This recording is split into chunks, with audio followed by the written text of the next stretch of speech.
So how would you, I mean, you're talking about um, instilling or reinstilling a sense of journalism as a public service, Yes. a tool for people.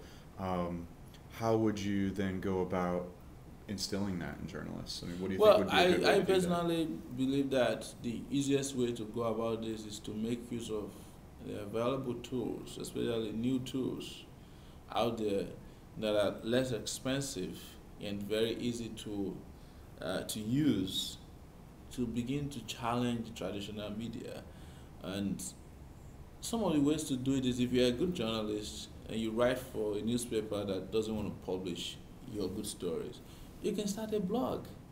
So what doesn't get published can be blogged by you on the side, and that information gets to the people who need it the most. That's the ordinary people. I mean, and as opposed to waiting for an editor, who then pass your story to a lawyer, and if the story gets published or not depends on how much drunk the lawyer is on that day, or how much he's afraid that the story will affect his other client. And at the end of the day, you don't get truth out. So then, the work you're doing with Sahara Reporters, how do you see its role in this? How do you see its role in sort of changing the culture of journalism there and holding politicians accountable? And what is it you're doing with this site? It's next media. It's because this is the power of citizens to report uninhibited what is going on in society. And what Sahara Reporters does is a clearinghouse for everybody who have information and who, by any stretch of imagination, can scribble anything together by way of email or a telephone call, who have the courage to pick up a call and call us, or with someone who has a video or a photographs who just know how to use the internet rudimentarily or telephone. That's what it is, and the what we offer them that the mainstream media probably doesn't offer them is protection and anonymity. You can just write a story to us and we would investigate and if find it to be true. We don't even have to know you. So, and we don't use bylines. So we cut away the ego of the mainstream media of wanting to win a Nobel Prize for writing. So every story is on the Sahara Reporters New York. That's our byline. So you can't even find. And the only person that is public face of Sahara Reporters is myself. Every other person who works for Sahara Reporters is at peace with themselves, unknown. And this is expanding on a daily basis. So it offers a variety of options for reporting. One, it offers anonymity. Secondly, it offers protection or insulation from direct pollution. So if a politician is looking for me to bribe, one, you have to look for a bank that's willing to transfer the money for you to get to me in New York, in which case you are creating a paper trail. So secondly, you have to really, really, really be able to bribe us because we don't accept bribe. So you are offering what is not accepted. So there's no market for kickbacks, there's no market for corruption, there's no market for pollution in our own kind of process. So, and thirdly, it offers citizens the opportunity that they never had. Like if you wrote to mainstream media, it has to go through editors, it has to go through all kinds of bureaucracy within the media, that's been established media, before you get published. Sometimes the story gets too late if it ever gets published. And secondly, you have to contend with a lot of interest as to, does it hurt the traditional owners of the media? And so we don't have that. And now it's also a sensitization process because somebody before who was processing checks, who is a nobody in a bank, never took interest in the processing. He just did his job and went home at 5 o'clock. Now, because of Sahara Reporters, they're looking at where does this check come from? And in some places, they make copies of the checks, hide it and send it to us and say, well, I have seen a suspicious transaction in the line of my work. If it helps society, this is it. We have people who send us STRs as, suspicious transaction reports. Otherwise, they go to the dustbin of the accountant general of the country. He doesn't process them. But now people have seen the value of the day-to-day information that they come across that didn't mean a lot, or would be suppressed by the mainstream media. Also, we have offered a lot of journalists an opportunity to publish what otherwise their editors would never touch. So a lot of journalists actually write stories that will never be accepted by their bosses, and they send it to us. We don't have to mention your name. We just publish because, but we have a verification process. We just don't publish stories simply because it comes into our mailbox. So you give us a call. We have a process. We have people on the ground in Nigeria, of course, totally anonymous, who goes to places, who takes pictures of buildings, if there are process of corruption, and send it to us. So when we get the information in a timely manner, we check. We have a fact check process that has to be undergone by every story that is clear, except if in cases where the person provides immediate evidence. Like in the case of a check on STR, we already know how the bank STRs look like. So if we see one by way of a scanner, scan to us, we know if it is correct, and we can always call to see, we call from the bank to say, in most cases they don't cooperate, they say, confidentiality. But the good thing about Sahara Reporters is that people know so well now, they know that, confidentiality actually starts from us. So when they're talking to us, they know it's in confidence. So in working with these citizen journalists and providing them an opportunity to report on these things, one of the concerns that people have with citizen journalism in general is an issue of trust, because it's very difficult to vet the information, and it's also difficult to trust in the sense that citizen journalists may not have a lot of training.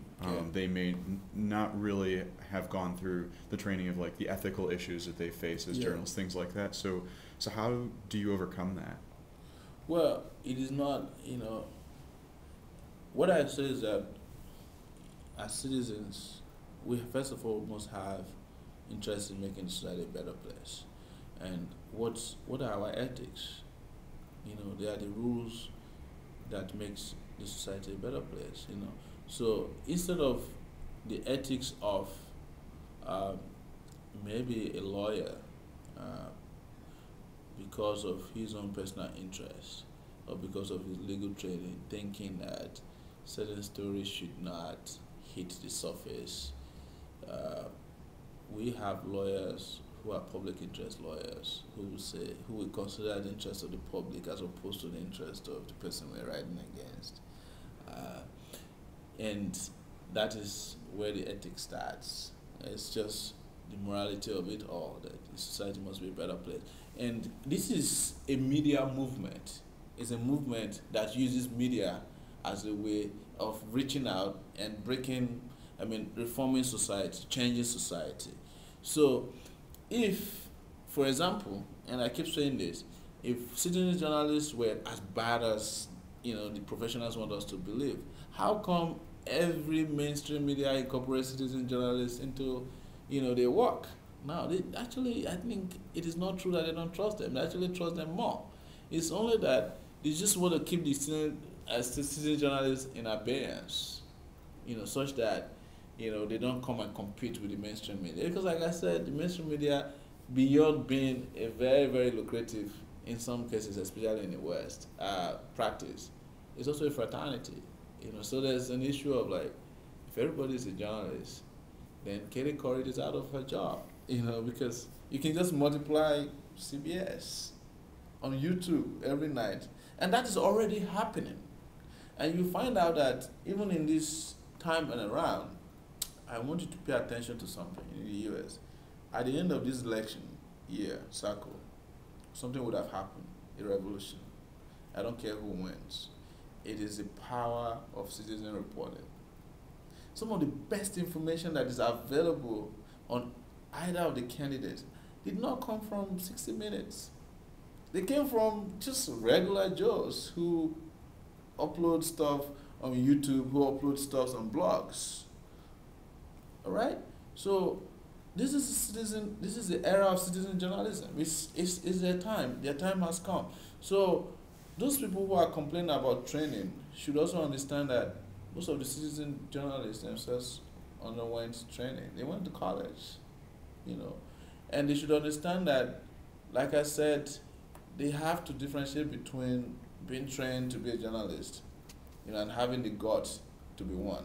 And what citizen journalism brings to the table is the guts to be a good reporter, and not to be afraid to do it, and not to be encumbered by certain rules that can be used, for or against the interests of the public. So, how do people in Nigeria access your website? I mean, certainly there are going to be people who maybe they live in the cities and they have internet in their home, or there's an internet cafe. Yeah. But are you able to reach a lot of Nigeria? Like, how do people connect to this? I think there's a primary access, which is that people go directly to the website, and that's not a lot of people as compared to the population. But there's also a secondary access, which is the fact that if someone walks in a place where he finds a computer and a printer, he prints and photocopies the Sahara Reporters and take home. So you can have one person who had access on the computer, and he'll print 20 copies to be distributed, And then there's a tertiary access, which is a third way of information dissemination, word of mouth. So somebody is saying, look, I saw this on Sahara Reporters today, I'm sending you a text from my cell phone. It doesn't have to be as lengthy as, he summarizes what Sahara Reporter said. He said, look, today I found on Sahara Reporters the son of the president carrying a gun. He probably doesn't have a cell phone that can send it. He can communicate it by way of a cell phone. Because what I've discovered is that, well, information technology is actually moving faster than we thought. There are about over 10 million people in Nigeria, if not up to even 50 million out of the 140 that already have a cell phone. If I can get my information across to those number of people, it's good enough. But let me tell you something. What has happened with Sahara Reporters, which is 2.5 years old, is that we get more people read Sahara Reporters than about 5 Nigerian newspapers combined together. So what does that tell you? Is that when information is necessary and valuable, it gets to the people who need it. If they can't access it, they find it. So that's why I explained to you these processes of dissemination. There's a primary, secondary, and also a tertiary one.